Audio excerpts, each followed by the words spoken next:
O anong pangalan niya?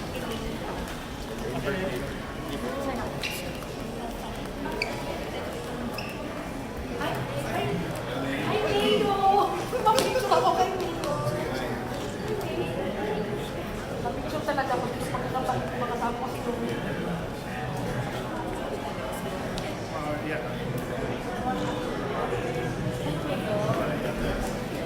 Picture tayo.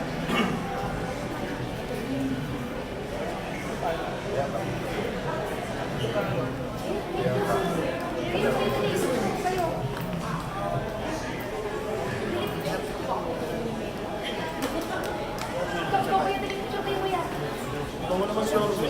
Bunga, bango. Let's go. Kuya, ay, Yorme, isa na. di ba Igor siya? Ay, isa na.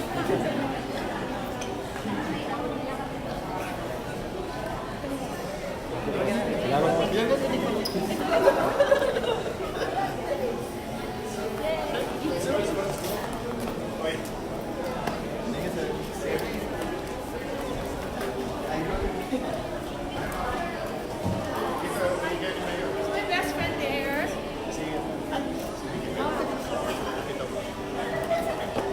I need you. Are you following me? Thank you ah. Nadala ko ba? Hindi ko alam. Hindi mo. Oo nga. Kakitala lang kagabi. Dinala lang kagabi. Personal yun, no, ha? Uy, nakadala ako. Of course, mami. Thank you. Tapos ka.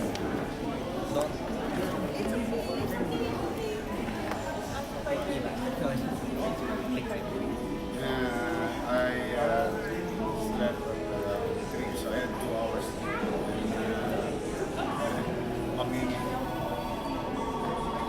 When you show us in your time, you give your most valuable resource, your time. For most, it's very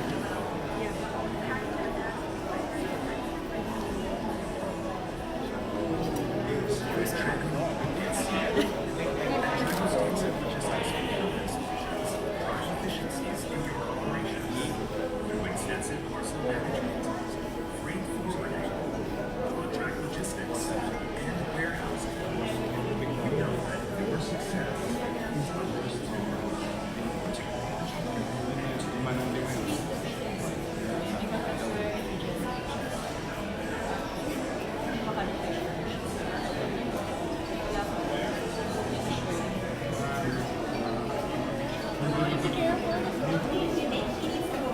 Tapos ka na?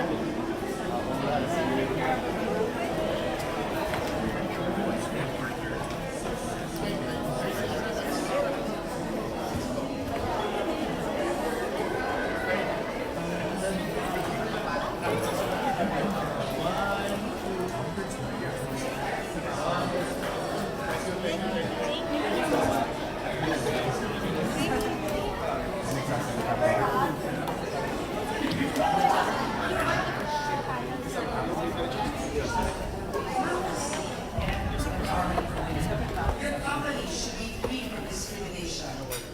I filed a bill for that against discrimination gender, as well as sexual orientation and language. Let us also ensure that our offices are free from sexual harassment and other forms of abuse.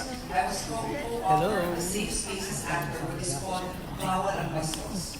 But what good are rights if a person is hungry or abused or without access to education and a decent means of employment or livelihood? Ika nga, without the financial means to receive a proper education, generations after generations will be prevented from achieving social mobility and attaining equal opportunities. This in turn prevents them from earning higher wages and entrenching them further into poverty. At may nagsabi, if you educate a woman, you educate a family. Di ba ganon? Ang nanay kasi mahilig magpayo, so natututo tayo mas lalo sa kanya. Women should also have better access to capital. When you give a small loan and support to a woman, you see the entire family potentially lifted out of extreme poverty. This is also another quote. Sabi nga ni Wash Sisip, napansin niya na ang mga babae mas maaasahan magbayad ng utang. Yun ang napansin. Yun sa mga sa probinsya, yung mga small, medium enterprises. Medium, small enterprises. SME. Education, bubulo na ako. Education, access to capital, employment, equal opportunities in the workplace are crucial in empowering women. Behind every successful man is a woman. Narinig na ninyo yan. But behind every successful woman is a tribe of other successful women. You know this firsthand when you have your friends cheering you on. Those of you with Viber groups, and then you post whatever you do, your friends are like, kaya mo yan. So we need to do that for each other. Let us help each other. At nandito na ang inspirasyon ng mga kababaihan, walang iba. So sa inyong lahat, magtulungan po tayo. Maraming salamat po. Thank you very much, Senator Grace. Once again, take a seat. And ika nga ni Senator, nandito na siya. We would like to invite him to join our panel. Up here on stage, the Honorable Mayor of Manila, Isko Moreno.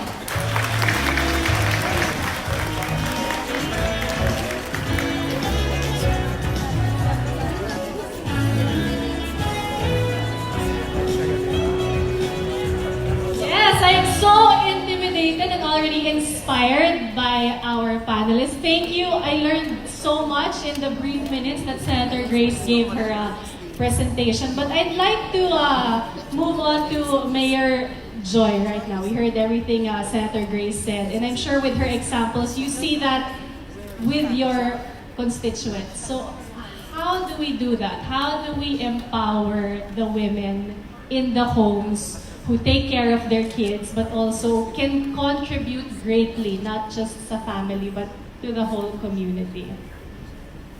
I agree with everything Senator Grace said. I think she already said everything that we have to do in government. But the most important is, of course, ensuring that our girls are educated. Because the best way to eliminate poverty is to educate the girls.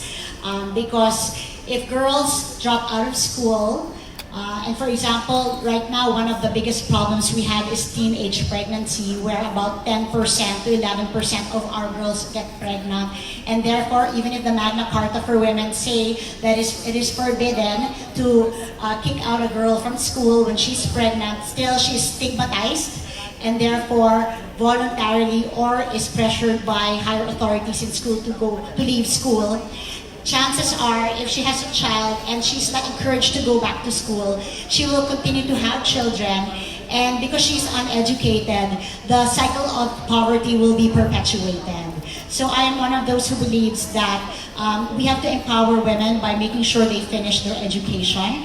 We have to empower them by making sure that they have adequate health care as well, and that they have every opportunity to start an enterprise, whether this is part-time or if necessary full-time. We have to set up the necessary mechanisms wherein they can leave their children to be to a childminder, let's say, in the community, so that she can go to work. No?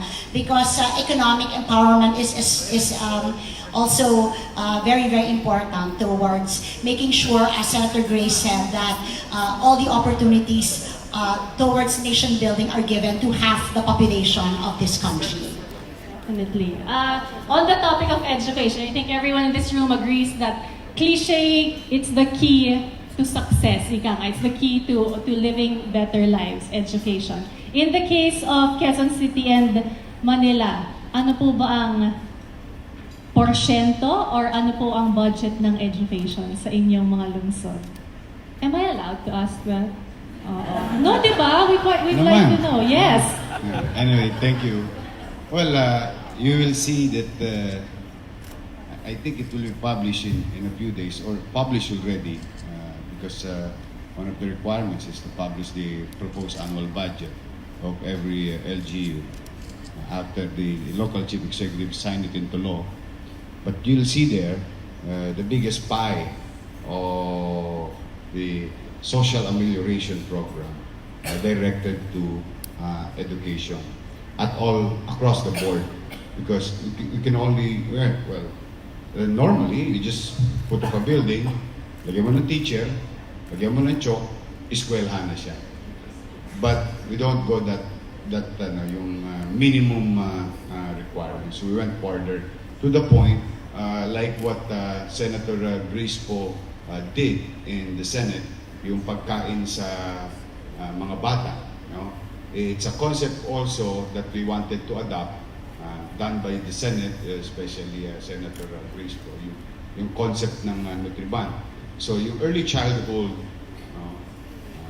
talagang pakakainin namin yun sa Enero, come January.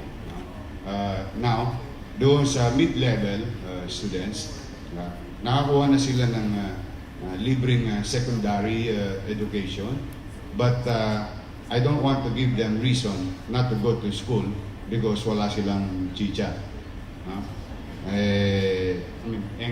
Pagkain, sorry. Yes, it's existing.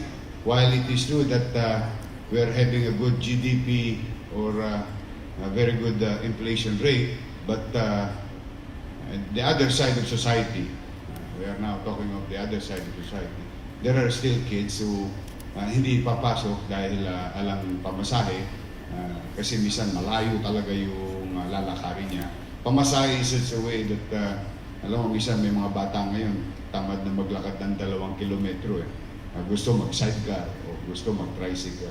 But be that as it may, we came up with a new law sa Manila, passed a month ago, to be implemented on January, wherein all grade 12 students will receive financial assistance. So that there will be no reason. I don't want them to find reason. I know at some aspect of our lives, medyo nang hinahanap natin yung wala. But we'll try to change the mindset of these students by attending to those types of problems. Now, with regard to tertiary education, yes, fortunately, Manila has 2 universities. This is Pamantasan Luzon de Maynila and City College of Manila, Universidad de Manila. All students will receive also financial assistance. Then we came up with another approach for 2020. They improving the facilities, even to the point our laboratories. Para hindi na lang namin dinodrawing sa graphic paper kapag pinaiintindi sa amin ng teacher namin. So there will be a physical interaction with regard to this needed facilities.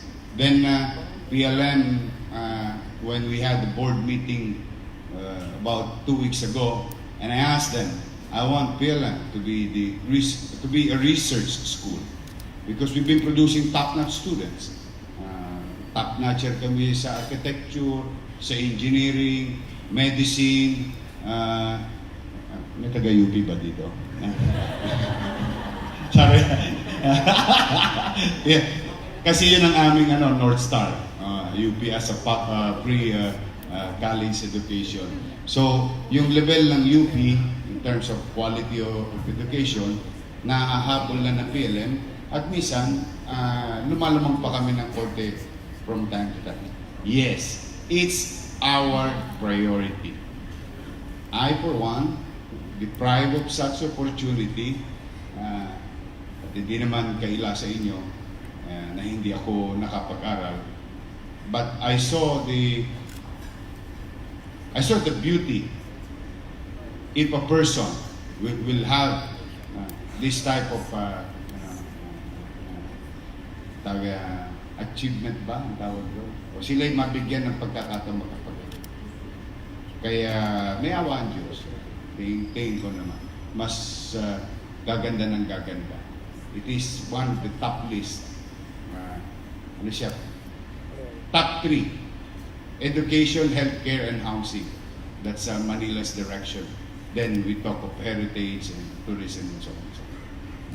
Thank you very much, Mayor. I assume also Quezon City, you mentioned education, a big chunk of Quezon City's budget. Well, I cannot tell you the percentage at the moment. It's somewhere in the back of my head. But all I can say is that my administration will focus on investing in human capital. No, and this is in comparison to the previous administration, which focused on infrastructure. So I can say that with my administration, for example, and I'll just give you one example, in healthcare, the previous budget was about 550 million on medicines. And in my administration, it will be 2 billion. It's so almost 400% increase. No? Under my administration, we started the Quezon City University. So now it is in its infancy, and we are in the process of developing the courses for it. And I already know that in my mind, I would like to have a city that is concentrated on tech. Now, tech, because I believe that that is the way to the future. So that university is a very big investment on our part. Now, another one of my flagship projects will be housing. So in Quezon City, we have 215,000 homeless families or informal settler families.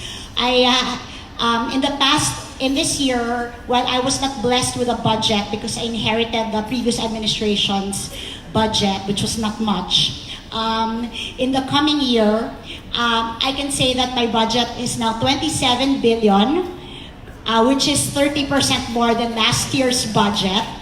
And I can say that the reason why we were able to generate this amount is because of good governance. So I want to stress that, like Mayor Isko, we believe in healthcare, in education, in housing, and in providing opportunities for economic growth and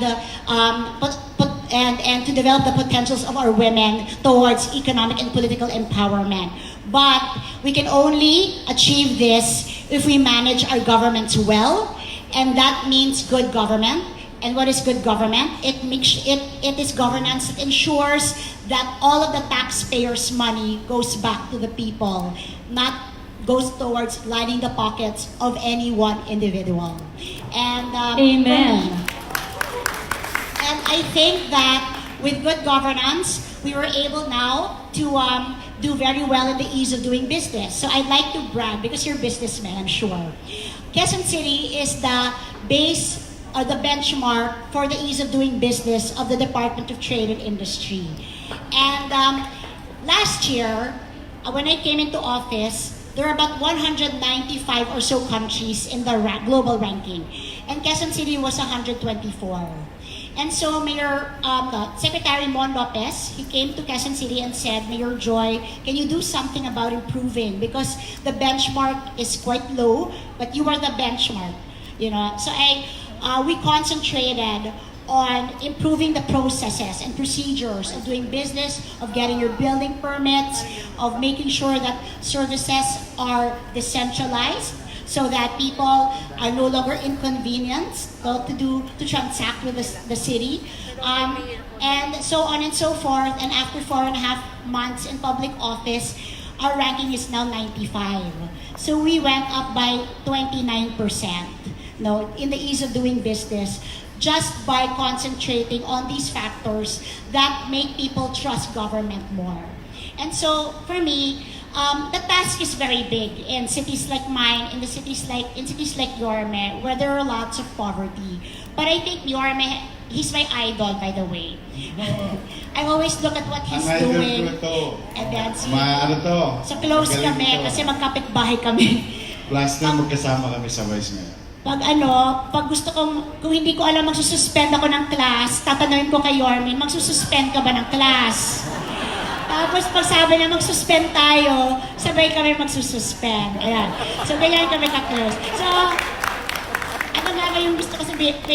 Ay, tapos na yung oras ko. Pero, so I just wanted to focus on that. That goes hand in hand. Providing social services to our people, especially our girls, cannot be done without making sure that you win the trust and confidence of the taxpayers by making sure that you convince them that you're managing their funds or their money properly. Anyone here constituent of Quezon City or Manila City? Okay, yeah. There, very good. I know it sounds very political, parang economic forum, but really it goes back to what Senator Grace said earlier. Important hand in hand kayong education, health, housing, paano ka papasok kung may sakit, kung pinoproblema mo yung bahay mo. So, and if all of that is in place, the women can be empowered to do what they have to do. Now at this point, I'd like to go to Gianna because you work with, of course, Hands-on Manila. And Yes. I'm just curious, like with the work that you do, what do you feel has been like siguro the key to success or the secret to success of women, of how they have helped uplift the communities that they're in? First of all, good afternoon to everybody and to the esteemed guests in this panel. When the organizers told me that I was joining, I said, okay, they're all in government. What is my role here? But I think you will be happy to know that at Hands-on Manila, our role is to mobilize the private sector to help do things that the government is unable to do because there's just so much to do. So we focus on education, we focus on the environment, livelihood, and health and nutrition. And you will be happy to know that we've had many projects both with Manila, Taguig, and other local governments. And I promised Joy that we would be having some with also with them. Our programs are, we have a lot of women-centered and children-centered programs. So what we do is we actually, companies actually outsource their corporate social responsibility to us. And what we do is we create programs and we also suggest where to go, which is in your local governments. And we focus on children, we focus on women, we focus on mental health and all. And I'm glad to hear that all of you speak about education because the other side of my life, my professional life, I'm with Far Eastern University, and that's why I am familiar with Mayor Yorme's walang pasok policies. No, but grateful to be with all of you and grateful to be helping government where they're unable to pay attention to certain needs. Thank you. Yeah, I just like to go back to yun nga, what with the work that you do, what have you seen is the key or what trait of a woman has helped really uplift homes, communities? Okay. Well, to begin with, I would say that 70% of the people who volunteer with us are women. Okay, that's to begin. And they seem to be very involved in causes that uplift women as well. You know, whether it's health. For example, when we go out, we give educational sessions on hygiene. In fact, at the moment, we're busy trying to push this program on menstrual cups because we want, you won't believe it, but in many places, women and girls still don't go to school when they have their period because embarrassment, not having the right. I'm really sorry if somebody in this room is in a company that produces sanitary napkins and tampons, but we think that menstrual cups are a way to also reducing all the problems in the environment. The other things is we teach nutrition to mothers in feeding programs so that they can bring up their children. And in schools, we help develop and build classrooms which also have safe spaces for children, for girls. We teach mothers livelihood projects like citronella candles, soap, etc., which they can use for themselves or they can sell to make money. So there's a lot of programs that we're involved in and invested in, and the goal is really volunteerism for nation building. Thank you for the work that you do, hand in hand, of course, with our local governments. We had the panel earlier, if you just stepped in, we had two panels earlier about women as professionals in the workplace and as creators. And basically, our learning from that is, our panelists said, equal talaga hindi dahil lalaki ka or babae, it's because of your capability. But the reality is, at the grassroots level, like Senator Grace said, there are challenges. There are challenges that women face every day. And I'd like Mayor Joy to talk about, you have a gender fair ordinance in Quezon City, and even Senator Grace, your law on making workplaces safer by prohibiting any form of harassment. Can you share more about that? Okay, so Quezon City has an ordinance called the Gender Fair Ordinance, or more popularly known to everyone as the SOGI Equality Bill. But in Quezon City, we passed this 5 years ago. That just goes to show how progressive our city is. No, so we have no qualms, no quarrels with anyone. Everyone is quite happy to give equal rights to our LGBTQI plus brothers and sisters. No, and here we teach. We have affirmative action. So we're trying to incorporate it into the curriculum of our schools, that there are many genders, not just the traditional male and female. We are trying to incorporate education of all kinds pertaining to this particular sector. They have a voice in the city government. They are very active in policy making. We have a Pride Council in the Quezon City government. We're the only one, I think, LGU that has a council comprised of LGBTQ plus IIs, QI plus, and they make policies and programs pertaining to their sectors. No? So that's one. And then the second is Senator Grace mentioned the Safe Spaces Bill. We are also the first city to pass the Safe Spaces Ordinance, no?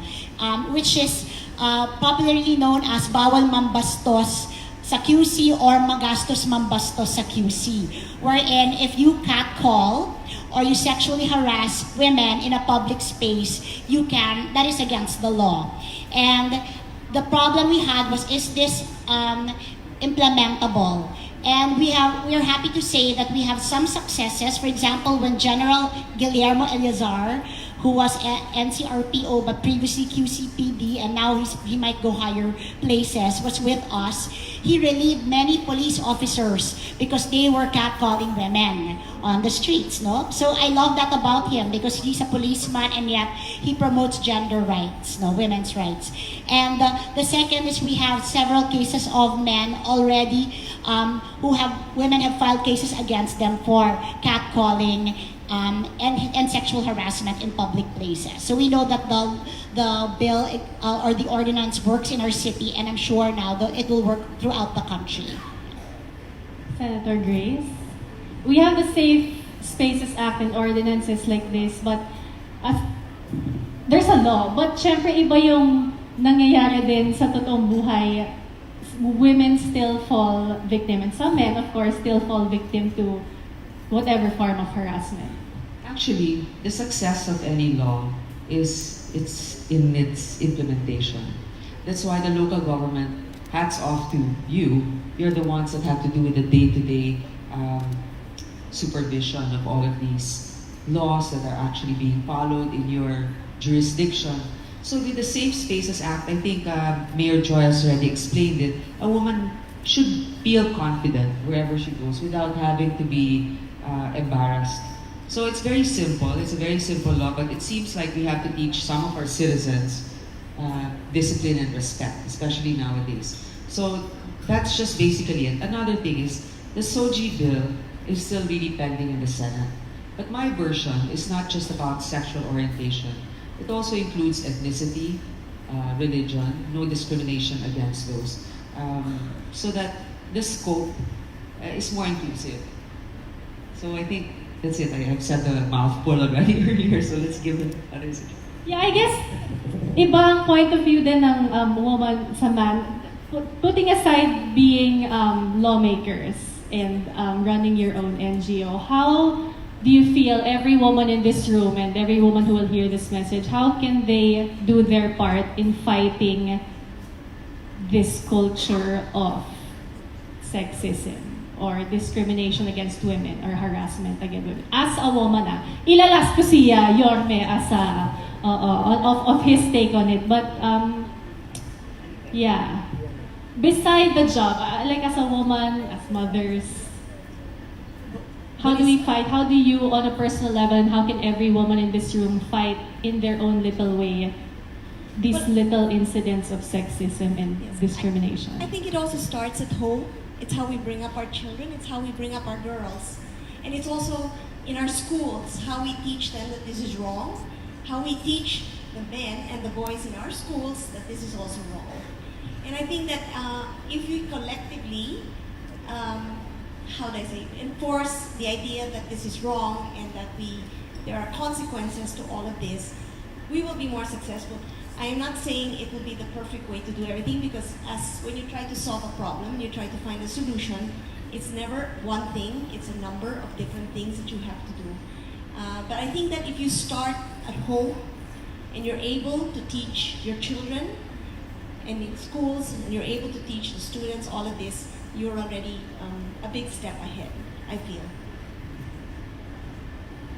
Well, all I can say is there are some paradoxes we have to deal with. For example, in the Gender Equality Index, we are number 8 in the world, and that's very, very high, higher than many Western countries. But in the Philippines, it is possible to be a CEO of your company and go home and get beaten by your husband, because 1 out of 4 women is also a victim of violence. We also know that more girls than boys go to school. So we have no problem about educating our girls. But there are also so many girls in our country that are victims of teenage pregnancies, so higher than in many countries. No? So that's a paradox we have to deal with. So I think consistency in the way we teach equality is very important. That when you teach equality, it is across the board, not just in 1 or 2 aspects, but across the board. They have to feel like they're equal. Well, as I mentioned earlier, I think we can help each other as women. We're the first ones who should rally each other. Aside from education, how we should teach our children, I think sometimes, and I think we're all guilty of this, we're even more judgmental of women. We're the worst critics of women. So I think that we need to understand also that we all come from different backgrounds, and a little bit of encouragement will go a long way. And I'd like to thank also both mayors here. As I've said, no law will really be successful without its proper implementation. People were shocked to see progress in Manila. And our mayor was humble enough to say, pinatupad ko lang ang batas. It's there all along. It's just a matter of actually the implementation. And in Quezon City now, they made leaps and bounds, as the mayors mentioned, when it comes to processing business permits, etc. And all of that can help towards empowering not just women but our citizenry. So anyway, thank you for this opportunity again. Well, Bianca is a woman that I really admire, because you've taken your stand in so many different issues also. And it has gotten me into trouble many times also, Senator. Pero okay lang, we have to keep You've been going bashed, on. you've been bashed. Of course. I think everyone in this room in some different levels of magnitude lang ang bashing. Yes. Oo. So, I mean, our admiration. Thank you. Mutual Admiration Society. Mayor, sorry, humihigop ko pa na mainit na kape, but your take on how women in this room, yun nga, can fight everyday harassment that they face, sexism, discrimination. Paano namin magagawa? Argabyado ako rito, kaliwat kanan ko. Argabyado na ako sa bahay, argabyado na ako rito. Anyway, my perspective on it. Unang-una, dapat kami maghabol. Ang dami na palang batas ng Quezon City. Pwedeng kopyahin ng siyudad ng Maynila. But let me just share to you an experience or what happened during my watch, at least, so that you'll have kung ano yung talagang layunin ko. Because I don't like chauvinism. My wife will attest to it. Sabi nga ni Abraham Lincoln, and I believe to that statement, all men are created equal. So walang bakla, walang tomboy, walang babae, walang lalaki sa akin. Ang lalaki pwede magmaong, ang babae pwede magmaong. From the beginning, when I entered into government service, yun na, inadapt ko na yun as a matter of principle.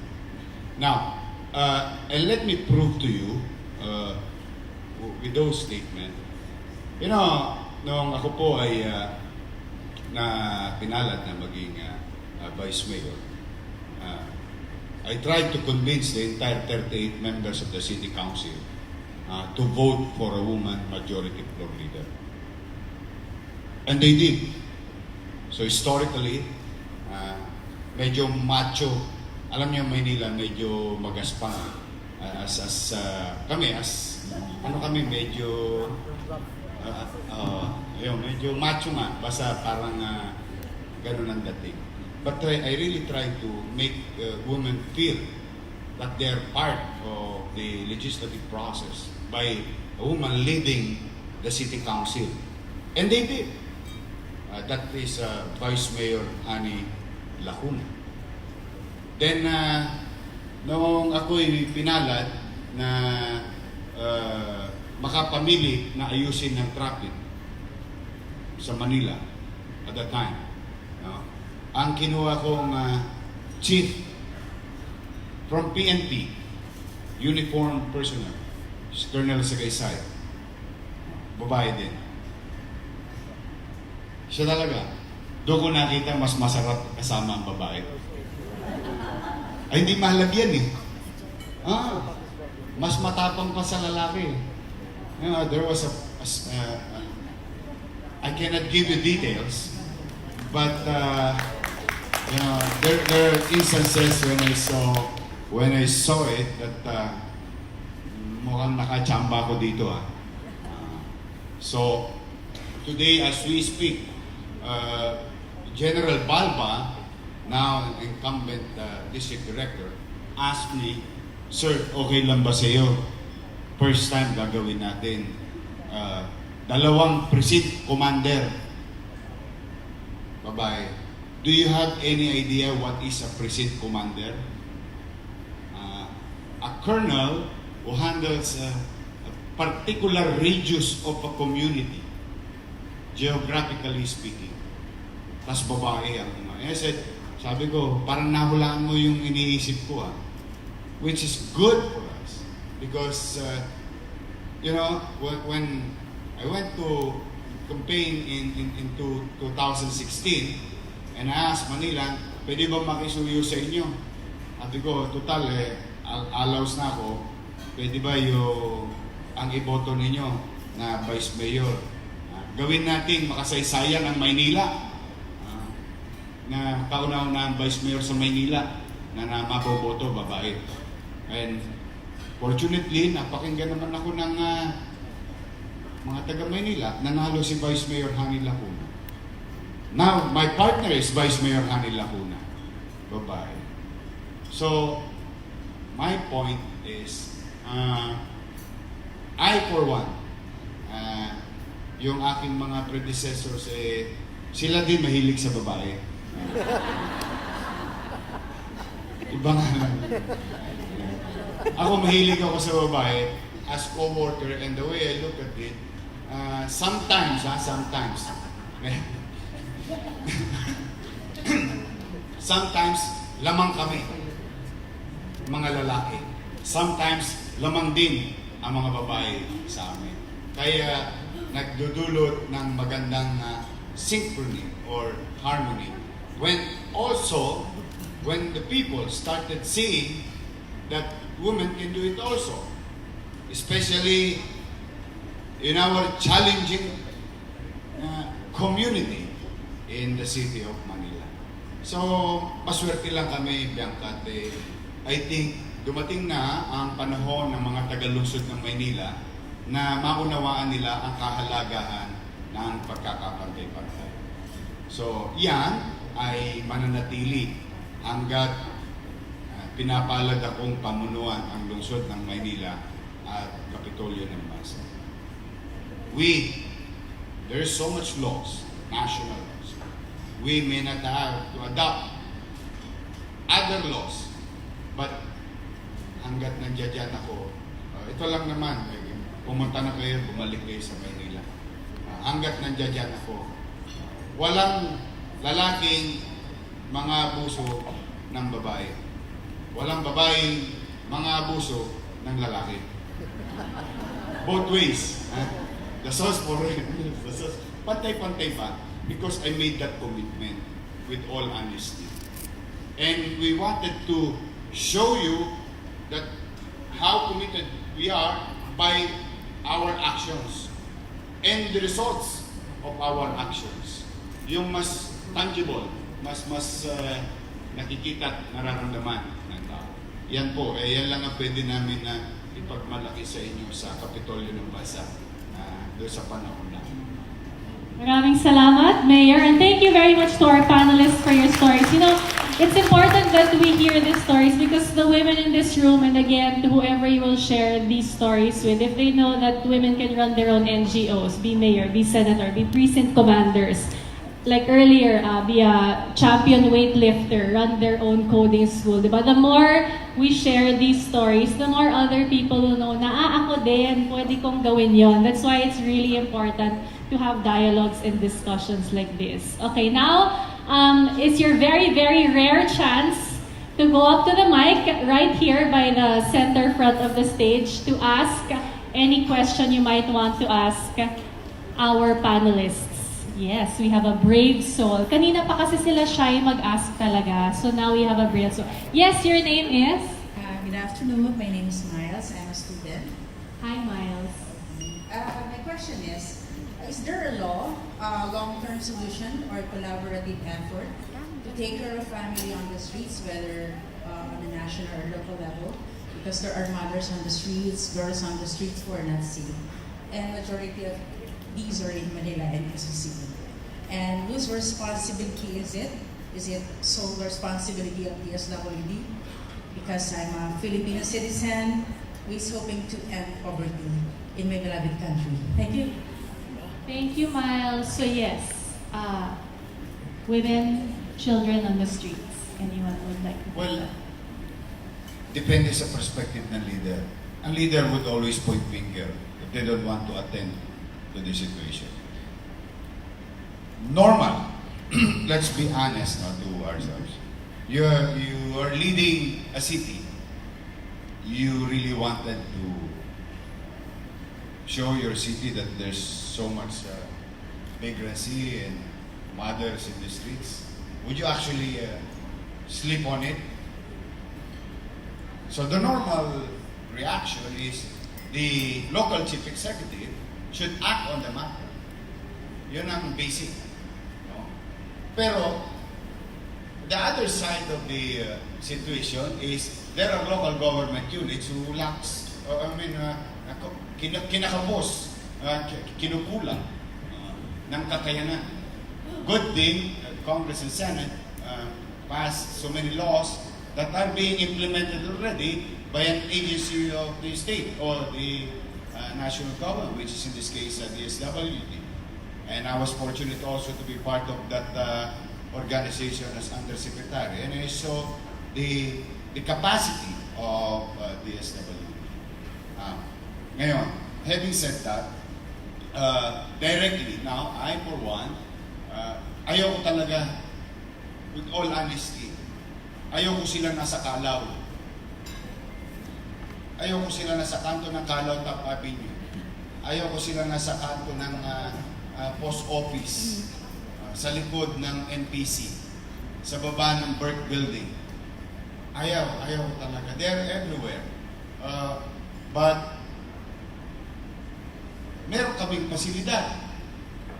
Now you're going to hear the other side of the coin. Meron kaming pasilidad. Kakalapin namin. In fact, as you heard, pinagbawal ko ang minor de edad sa kalsada ng lungsod ng Maynila. At pinananagot ko yung magulang. 5 magulang na kinasuhan namin sa korte. Because of paulit-ulit na papabaya, pagpapariwara sa kanyang anak. Ayaw namin, kinakalap namin, nilalagay namin sa pasilidad namin. Hindi hotel ang pasilidad namin, pero may bubong, may unan, may pagkain. Mas mabango pa yung pasilidad namin kaysa bahong ng loto. But, at the end of the day, tingnan po ninyo, kayo po ang humusga. You will see the same faces. Yung pag kinalap namin, lalabas. Paglabas, pabalik. Kakalapin namin, paliliguan, may damit na bago, maraming salamat sa donation nyo, nakakain ng Carne Norte, nakatikim ng magandang tin, then, a day or two, babalik. Bakit? Ano ba talaga ang hinahabol nila? Let's answer that. Pera lang. Kasi mas gugustuhin nila, don't get me wrong ha, nagre-real talk lang tayo para meron tayong visual o sakit ng lipunan. Ano ba ang habol nila? Mayroon na kami pasilidad, sapat na, pati anak nila. Ultimo boys town namin may eskwelahan. De Valeriano Pugoso School. Mismo sa loob ng pasilidad. Hindi, alam niyo ang gagawin talaga. Ewan ko ano pumasok sa kaisipan nila na mas gugustuhin nila bumalik sa kalye, doon sa paanan ni Fernando Po Jr. na estatwa sa Rose Boulevard. Opo, ano doon? We don't deny this because I've been asking a solution. Kasi nga, ang tanong ko nga sa inyo, dalawang bagay lang yan, tulugan ba yan ng local chief executive o aksyonan niya? It depends on the point of view of the local chief executive. In this case, we're trying to address it because I, for one, I was fortunate enough, kahit na squatter kami, ang nanay ko may pagmamahal sa akin. Hindi ako hayaan nasa kalye. Bakit itong nanay, or homeless, giving opportunity to stay in a facility, would rather be back again sa kalye. Ang puro dulo, picha. I mean, yung pera. Magkano magmamalimos. Kasi naging habit. So now, here we are. What is, again, that is a problem. A solution given, then a problem arises again. I think, alam niyo, problema, ang talagang solusyon, kailangan ko ng maraming mga psychologists. I swear. Kailangan ko ng maraming mga naging inspire ng tao, nagbabago ng mindset. I think yun ang solusyon on how are they going to value their lives, being a mother, being a woman in the streets of Manila at 1 a.m., 2 a.m. and their parents if there is. So, kaya kung bakit mapapansin po ninyo, unti-unti talagang pinipilit pong kausapin ang mga mamamayan in a very diplomatic way because a lot of people try already in Manila by using their muscle and their whatever character that they want to project. But tingin ko ang solusyon kung gusto nyo kaming tulungan, siguro kami meron kami psychologist. Don't get me wrong. Meron din kami mga motivator o strict nagbahagi ng pamahalaan. Ganun din ang DSWD. But if you're going to pull out all your resources and put up a foundation, put up an organization, I think you should venture into their minds more than other logistical support that the city and the national government is providing already.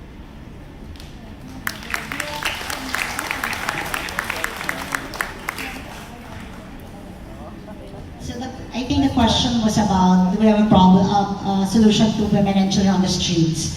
So in terms of, I'll just answer that there's two problems kasi yung mga nasa sarili mong lungsod tsaka yung mga nakatira sa ibang mga lungsod. No?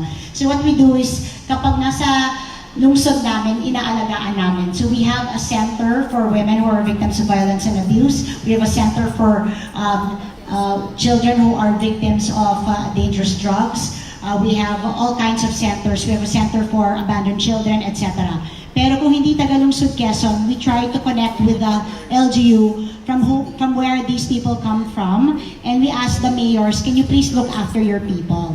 No, and the problem is really that not all LGUs have these facilities. Kaya bumabalik sa Quezon City because it's the biggest city and it's the easiest city in which to make money. Now, in this coming Christmas, we are expecting an influx of indigenous peoples because kada Pasko dumadating yung mga Aita, yung mga nanggagaling sa iba't ibang bahagi ng Pilipinas at dumadami sila at dito sila sa Metro Manila tumitira at kumikita. We have a project with the DSWD to create IP village for families who are coming to the big city to earn a living during the Christmas holidays. We have a place for them to be in, and we are generating donations from the private sector to support them, so at least they can have a happy Christmas before they go back to their provinces. But with regards to your question about a law, we don't have a law, we just have a lot of programs in place. Thank you very much, Mayor Joy. Alam niyo, whenever I get, one more, do we have time? Now, biglang ang dami gusto magtanong. Do we have time for, unfortunately, we have no time for further questions. Buti na lang si Miles na una sa question, but really, every time I get to interview local and national leaders, it just goes to show how much there is to do, di ba?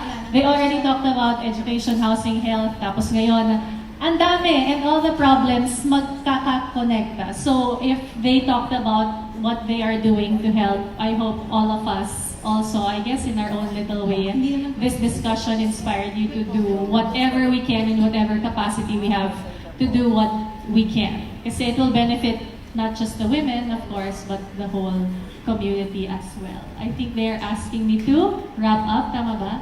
Who am I looking at? Yes, I'm sorry, we are being asked to wrap up, but again, we would definitely like to give our sincerest gratitude, Gianna, Mayor Joy, Senator Grace, and Yorme. Maraming salamat. Maraming salamat daw sa Philippine Star, sabi ni Mayor. At this point, we would like to invite up on stage once again to award our tokens of appreciation, Ms. Yoli, Sir Miguel, and Sir Lucien. Please do join us here on stage.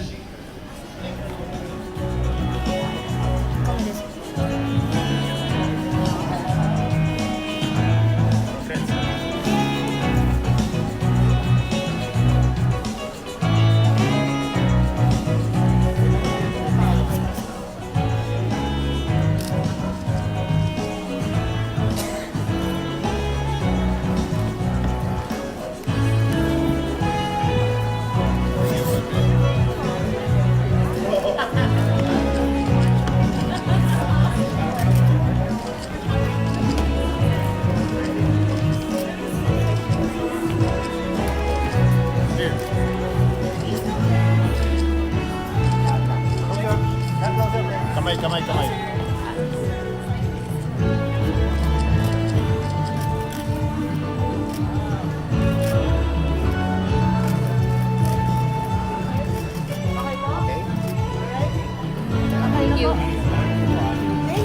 Thank you very much once again to our esteemed speakers for our third session.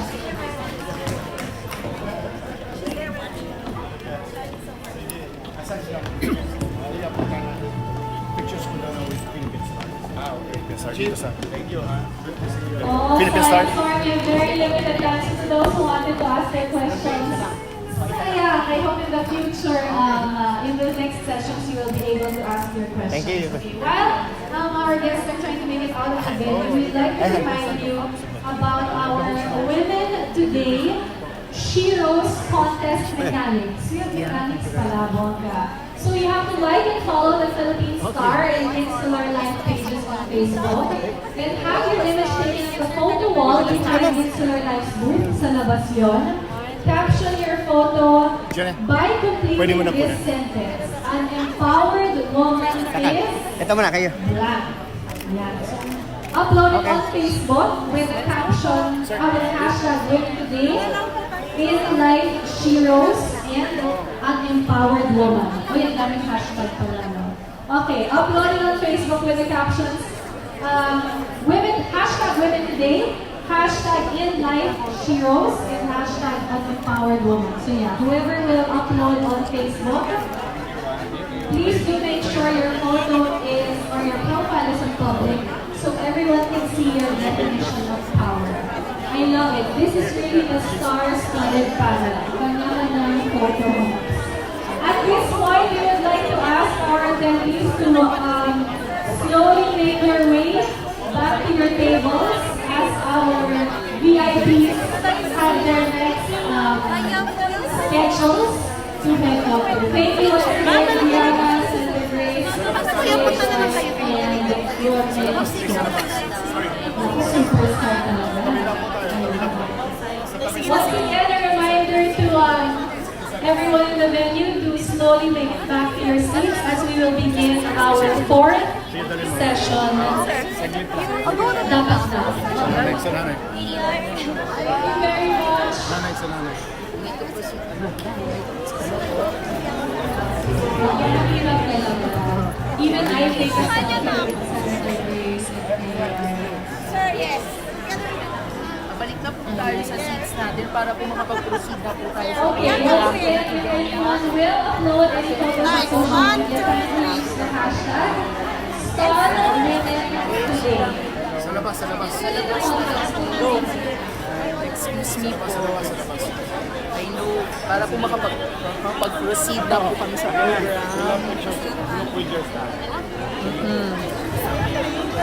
So, wait lang. 1 minute. Oh wow! Okay, you know what you have to upload? The 10 best entries will receive 1 ER Care Basic, a one-time use prepaid health voucher that provides up to 50,000 outpatient emergency cases. Once again, if you upload your photo, they will be choosing 10 best entries to receive 1 ER Care Basic prepaid health voucher that provides up to 50,000 outpatient emergency.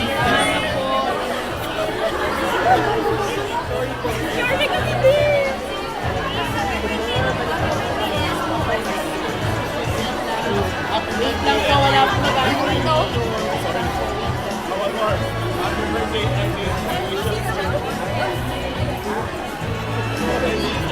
Our VIPs are still trying to make it out of the venue at this point.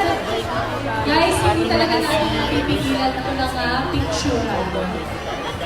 Oo, walang nakakapigil. Tama na po. Rockstar eh, Miss Yoli.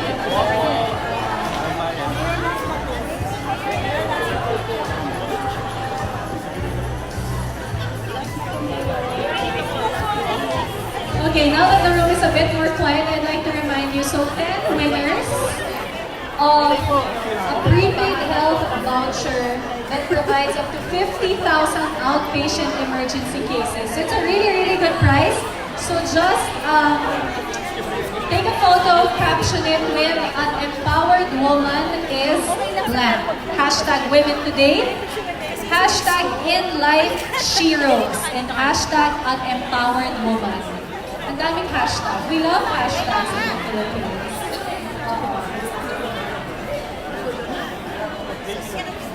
Si Mayor is graciously granting photos to adoring fans as well as the Senator. Hindi na sila makalabas ng venue. Ano pa na, hindi ako umalis na ba? Sumama na ako sa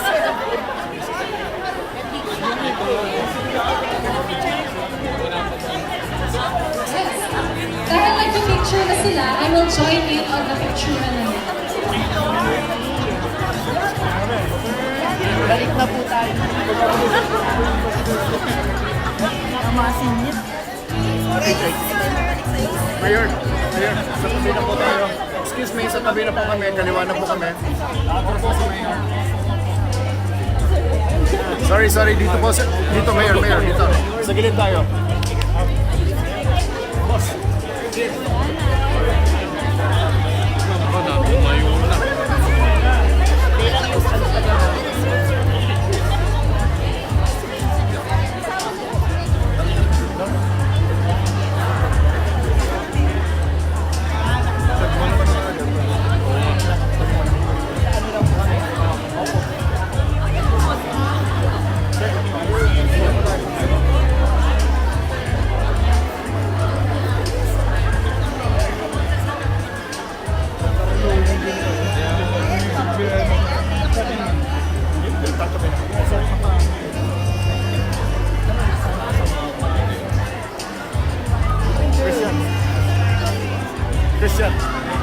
Christian. Oo naman. Picture naman tayo.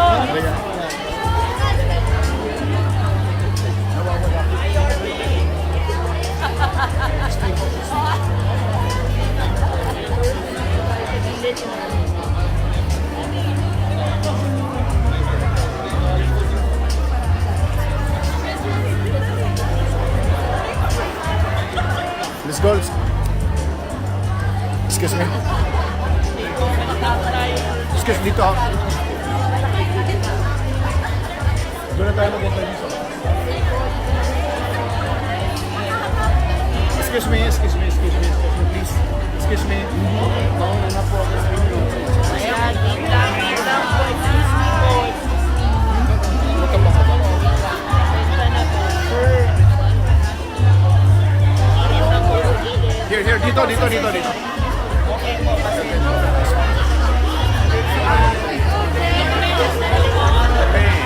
okay, sir, my Mag-hello ka na lang.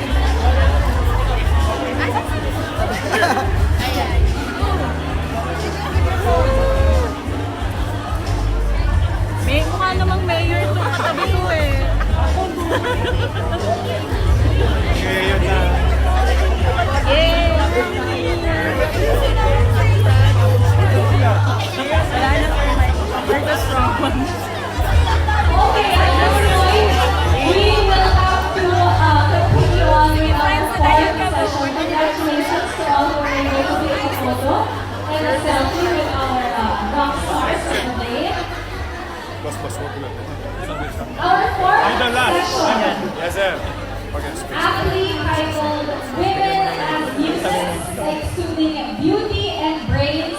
Thank you. Excuse me. Sir, pamit na daw. Yes!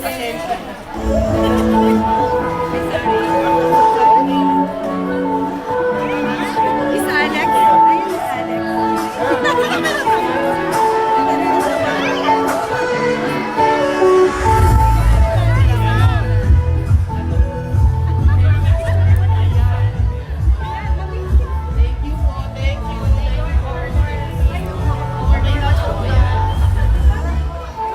Pwede magpa-picture sa iyo?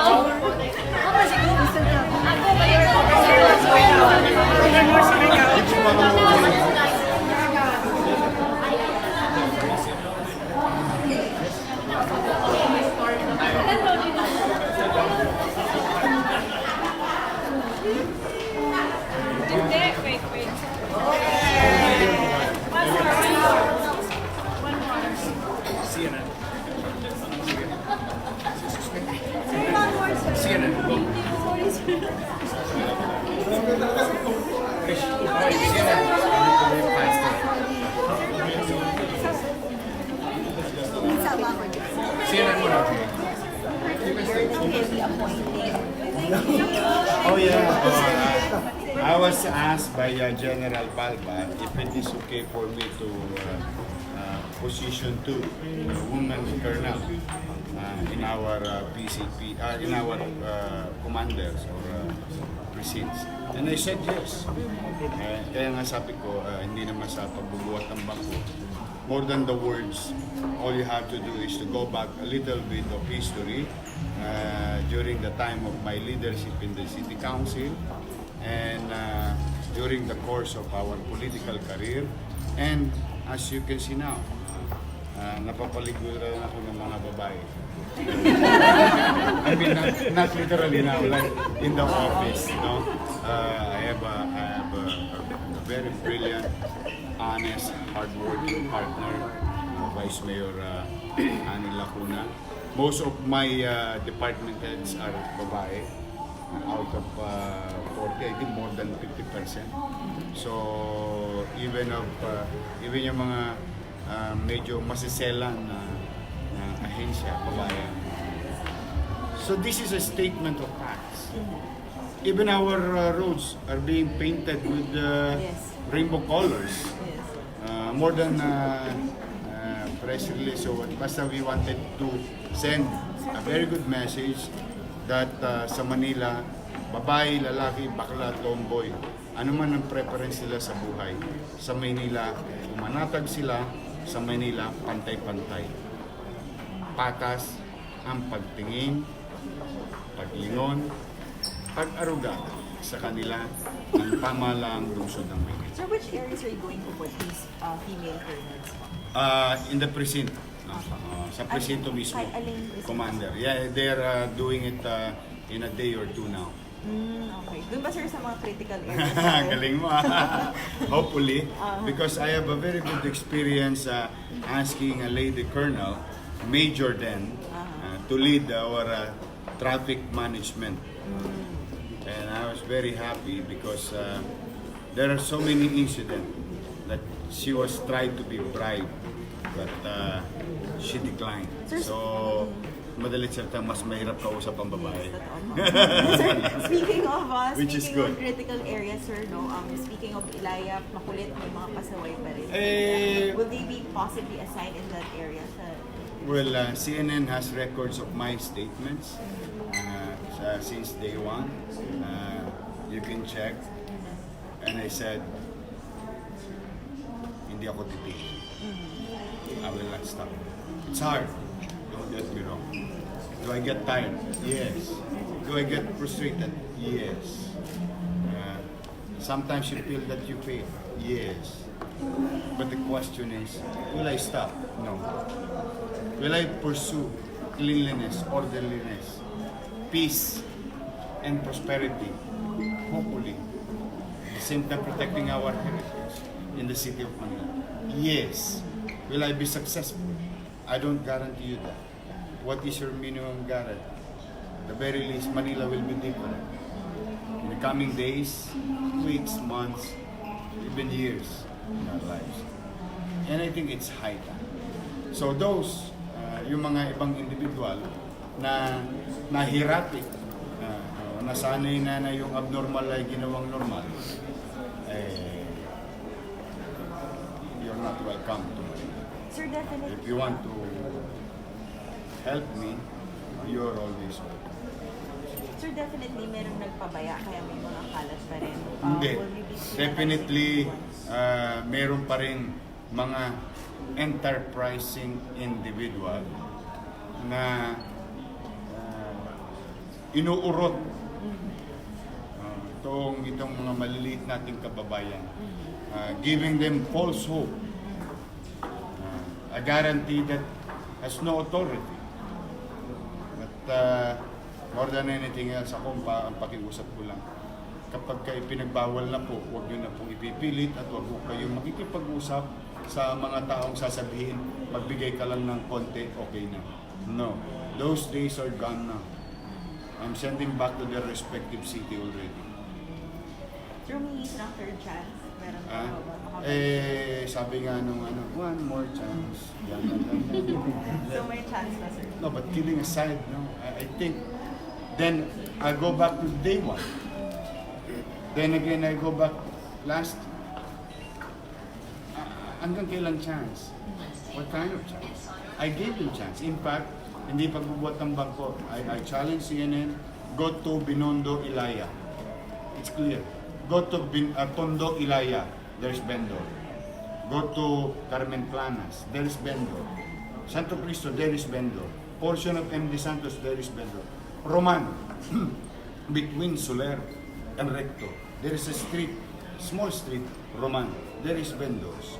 But those areas which I asked, na disiplinahin nila, kaya sila nananatili doon, dala ng sumusunod sila sa tagubili ng pamahalang lungsod. Sabi ko, huwag niyong pupuntahan ng Recto. It should be made available to everybody. Non-negotiable. Huwag niyong pupuntahan ng Wanluna. It should be made available to everybody. Non-negotiable. So sa awa ng Diyos, nangyari yun since July 1 up to now. And I was tested. And I cannot blame everybody or anybody to be pessimistic in the situation since July 1. Hindi, 1 week lang yan kasi bago mayor. Nung natapos yung 1 week, 2 weeks lang yan, bago yung mayor. Then 1 month lang yan, bago yung mayor. And then, 4 na buwan eh. They will keep being pessimistic about Recto, Wanluna, and Soler, but it will be mananatiling malinis, maayos, bukas sa pangkalahatan. Now, hindi ko naman sinasabing minalas yung Ilaya, Binondo, for the simple reason, sila naman ang nagpabaya. Hindi naman ako nagkulang. Saka ako hindi naman kaila sa inyo. Nakikisuyo ako lagi. Nagdidiplomasya. Now, I hope, those other areas, perpendicular roads to the prohibited rules, no? Kapag nabigyan sila ng pagkakataon, huwag na nila sayangin ang pagkakataon. Walang tumatamang kidlat sa dalawang kidlat sa isang lugar. Sayang. We have to move on. We're catching up with our neighboring cities. We really have to catch up. 2 decades of lost opportunity. Even to this point, this building. 20 years ago, there's no such thing as this building. Squatter area to, tapat ng airport. But look at it now. Jobs created by this business. Taxes and development and so on. Kailangan namin yun naman ang pinag-isuyo ko. Wala akong masamang intention. In fact, bawal sila. Let's be honest to ourselves. Roads, alleys, boulevards are beyond the commerce of man, as like what the Supreme Court said. But for purposes of compassion, yung pagkalinga, pinipilit mong akapin yung bose mong akapin. Pero may hangganan ng lahat. Hindi ko naman pwedeng pangibabawi na lamang yung puro puso, masasakripisyo, yung higit na nakakarami. That's unfair governance. I'm really trying to ask majority of the people to understand them. I'm rallying the majority of the people to understand their plight, to give them chance to make a living. But the problem is, sila naman ang gumagawa nun. How can I go back to the majority of the people and say, pasensya na kayo, pinagbigyan ko, tinambakan nila ng basura, okay lang, biyerno tayo. Trabaho naman natin magapot. Yes, trabaho ko magapot ng basura. Pero ang basura, dapat yan, inaayos sa tamang sisidlan. Hindi yung para bang maintindihan kung ganun ba sila talaga sa bahay. So, but anyway, I'm sorry. I hope God will forgive me later on if I'm part of one person, isang buhay ng isang tao na nahihirapan. But I cannot, hindi ko pwedeng pabayaan ang higit na nakakarami. They deserve it. Mahirap, middle class, mayaman. I have to deserve it. So finally, I'm not sure if you saw this, yung reaction lang sir, kasi diba yung dito sa underpass, ginaganda natin, binandalize, nilagyan ng kung ano-ano mga sulat ng messages from the... China. O, tingnan nyo. O, sige, pasikatin natin. Yung mga nagbabandalism. Tingnan po ninyo, pininturahan namin underpass, binandal ninyo. O ngayon, pininturahan namin ulit. O ngayon, pera nyo na ginasos namin. The same money that you pay the government, we are going to use, ang gagawin ko sa mga rallyista na to, yung perang ibibigay ko sa inyo para sa edukasyon, o yun ang gagamitin ko para ipampintura ko ng dinumihan ninyong pader. O, magutom kayo lahat sa loob ng eskwelahan. Kung ako nasa national government, yun ang gagawin. Eh kayo ang nagbababoy eh. Hindi po makatwiran yan eh. Di ba? So sa akin, naghahanap kayo ng matinong pamahalaan. Naghahanap kayo ng matinong tao sa pamahalaan. I'm not saying I'm one of those. But we're really trying to clean up and revive and making Manila vibrant. We don't deserve this. The people of Manila don't deserve this. Huwag kayong pahuli sa akin. Sige. Human rights.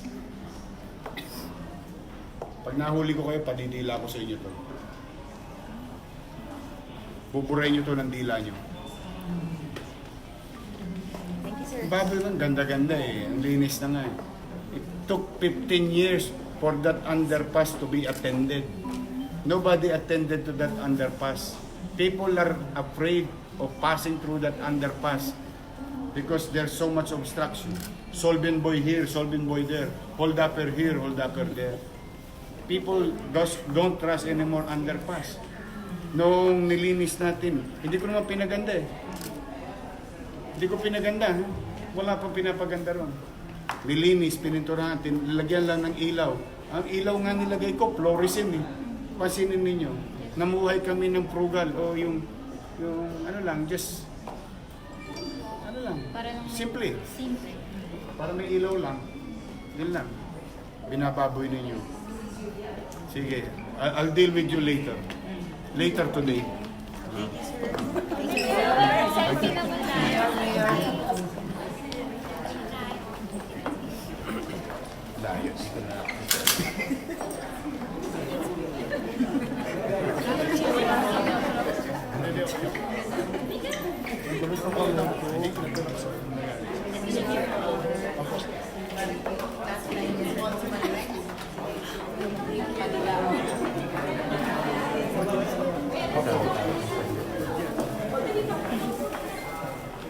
Nakita ko na po kayo. Sa Rotary Maynila.